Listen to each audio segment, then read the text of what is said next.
everyone, Vanishing Llama here, and it has been, I think, 3 years, maybe more, since I did an actual video on this channel that wasn't just an edit of something, but, anyways, I'm back for a specific reason.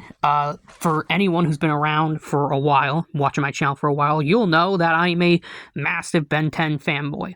One of the first videos on this channel was a Ben 10 AU I made that I cannot for the life of me remember the title of. I think it was something simple like Ben 10 Anti or something, I don't know. But anyways, big news in the Ben 10 fandom, we're getting a new Ben 10 comic book series from Dynamite Comics. We've known this for a while, but a few days ago they showed off some stuff. They showed off the Ben, Grandpa Max, Gwen, some of the aliens, and the Omnitrix itself. And it looks really interesting. I'm excited for this, but I just want to talk about some stuff. So, sit down and get ready for this thing. First thing I want to talk about is the cover of the comic.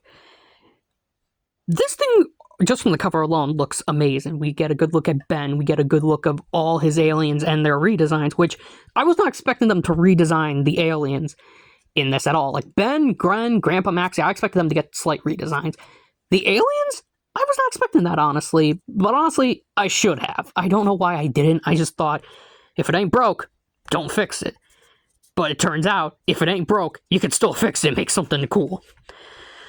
So, the cover, we get a good look at Ben, the Watch, and all his aliens. And some of these guys look freaky as heck. Like, some of them look pretty normal. Forearms looks like how you'd expect forearms to look. Heat Blast, a little different, but again, looks how like you'd expect him to look. Gray Matter was not honestly expecting his new look, but I don't hate it. Wild Vines looks like something out of the stinking Absolute universe, but I don't hate it. I honestly love a lot of these redesigns. I'll talk about them soon, but I also want to talk about Ben's design first and foremost. Ben looks like how you expect him to look. They honestly didn't change him at all. Again, it ain't broke. Don't fix it. Ben looks amazing here. But one thing I want to focus on, the Omnitrix. It looks interesting. Not like a bad interesting, but like interesting. The Watch here, like if you've seen Ben 10, you know what the prototype Omnitrix looks like. Black and gray with the green dial. Well here, this thing looks like metallic silver and doesn't look like a watch. This thing looks alien, which makes sense. It was an alien device, but this thing looks alien. I'm kind of curious, like, are they going to do a similar scene to when the Watch jumped out of the canister and hopped up on the Ben's wrist? Because if they're going to do that in the Dynamite comics, that honestly, like, might look more horrific than it did in the show. Because, like, the show was like the Venom symbiote, like, just quickly slapped onto Ben's wrist. But in this, like, the Watch here looks interesting. It's made out of, like, looks like metal tubing and wires. I don't know why it looks like that. I don't hate the design. It's a good design. It just looks interesting. I didn't expect this redesign for the Watch. This Watch very much screams prototype more than the original ever did. It also kind of looks like Azimuth was in a rush while he was making this. Like, he didn't even have time to put the casing together. This thing just looks like the bare skeleton of the Watch.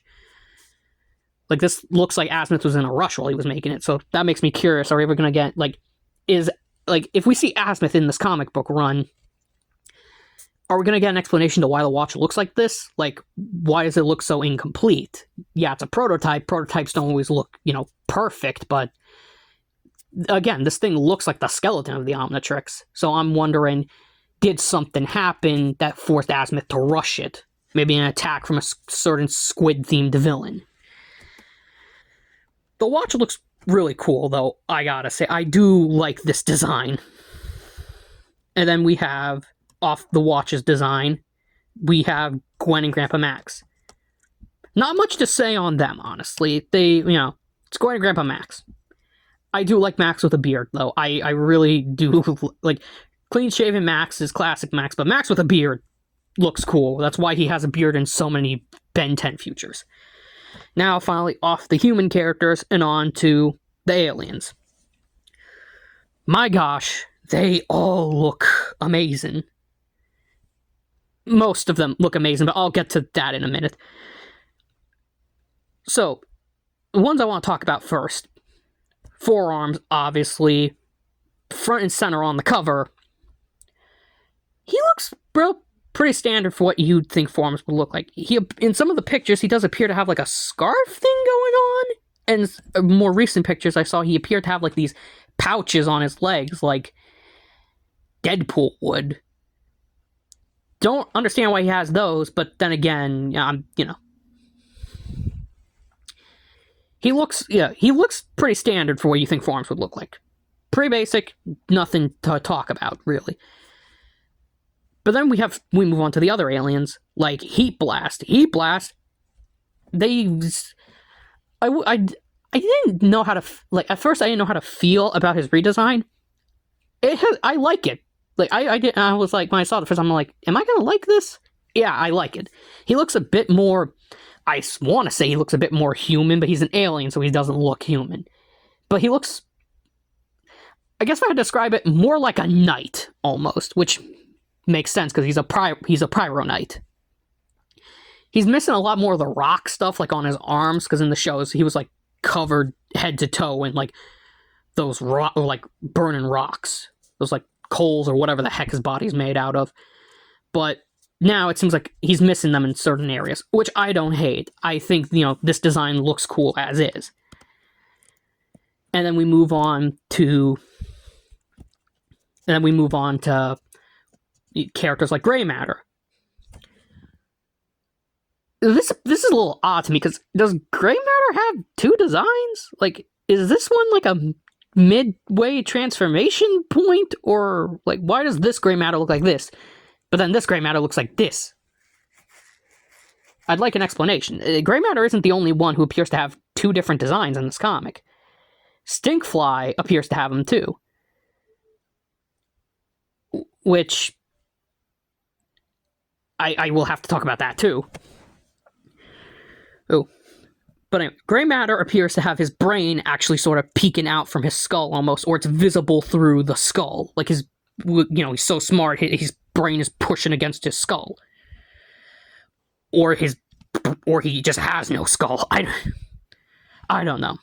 I'm curious about the two design thing, though. Like, does Gray Matter, is this going to be like a Swamp Fire situation from Omniverse? Like, is Gray Matter going to evolve as the story goes on? Is that why Stinkfly is green in one picture but blue in another?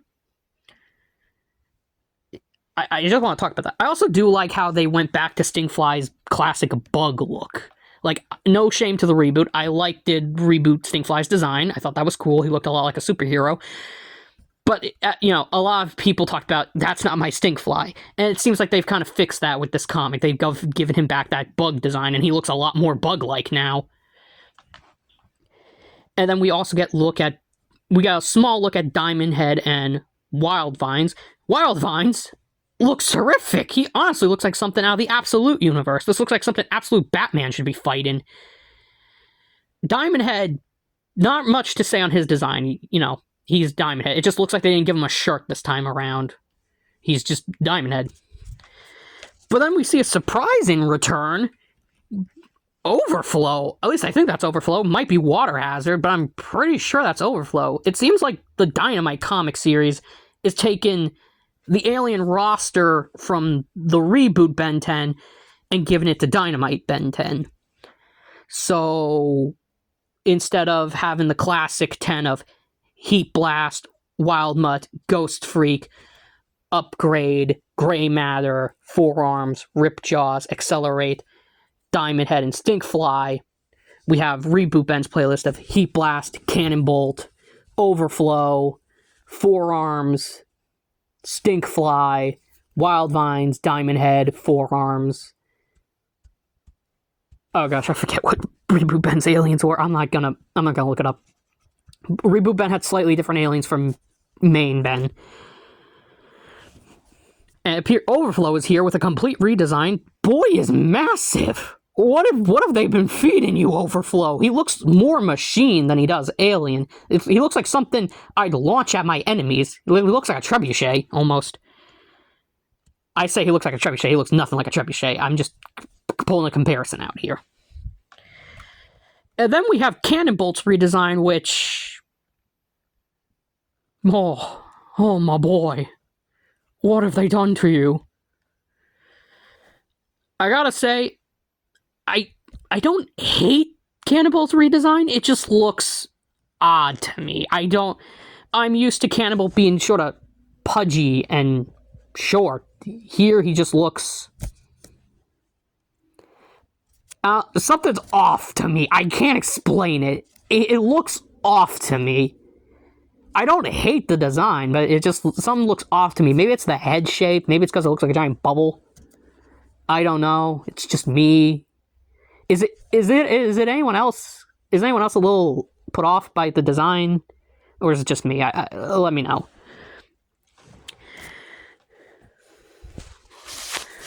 But, anyways.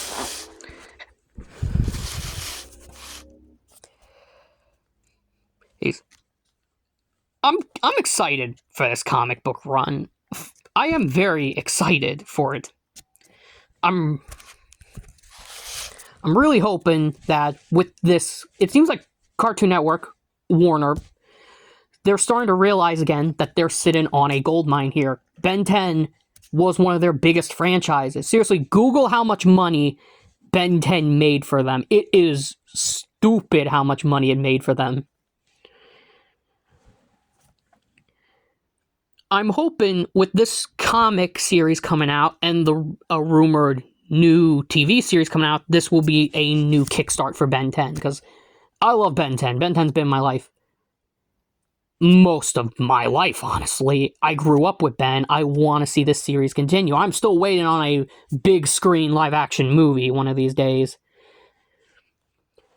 I'm hoping, though, with not only could this be the jumping off point for a new Ben 10 series, like this could be a new medium for Ben 10 comics. If a show's not there, at least we have the comics to keep Ben going. Like how, for example, like Batman always has a comic book series going on. There is never a point in time where there is no Batman comic book series going on. Even if there's no new movie out, even if there's no new TV series, there's always a comic. I kind of hope we get that with Ben, that he always has a comic book, even if there's no show or movie or game to write home about. I'm also kind of hoping this could be a jumping off point for more Cartoon Network characters to come to comic book form. I'll probably talk about that in a separate video, but this could be a good starting point to have like a Cartoon Network comic book universe where we just have comics of shows they no longer have shows for, like Space Ghost, or Foster's Home for Imaginary Friends, OKKO Let's Be Heroes, Powerpuff Girls, Secret Saturdays. This could be the start of something, but I'm not, that's just hope I have. That's not, I'm not confirming anything. That's just what I hope happens in the future. But I'm excited for Dynamite Comics' take on Ben 10, because they say this thing is supposed to be like Marvel's Ultimate Universe and DC's Absolute Universe, and I loved those. I loved the Ultimate Universe, and I love the Absolute Universe, so I hope, I'm praying to God that this comic does well. I want this to be the start of something. I'm really excited for this comic series. I need to check when the comic comes out, but be sure I will get this comic when it comes out. So yeah, I guess that's just what I want to talk about. Just talk about the comic stuff. So thank you all for listening to my 14-minute long rambles. Thank you for sticking around despite the fact I've barely done anything on this channel for years. I will come back to this. I don't want this to just stay in the dust forever.